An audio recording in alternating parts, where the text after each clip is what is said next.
després, finalment, el tema de la productivitat, doncs, bueno, jo si fora empleat municipal estaria molt enfadat perquè depenent d'on caiguera, si estiguera en un departament o altre, tindria dret a cobrar o no cobrar productivitat i bueno, realment són sous encoberts i al final de l'any veurem realment què ha cobrat cada empleat d'aquest municipi i contrastarem amb el que està pressupostat en la RPT, que és el que hauria d'haver cobrat, i la diferència serà l'afinitat ideològica d'aquests treballadors.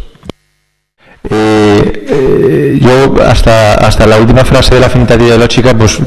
todo es respetable, ¿no? Pero hay personas que han estado cobrando probablemente estas soluciones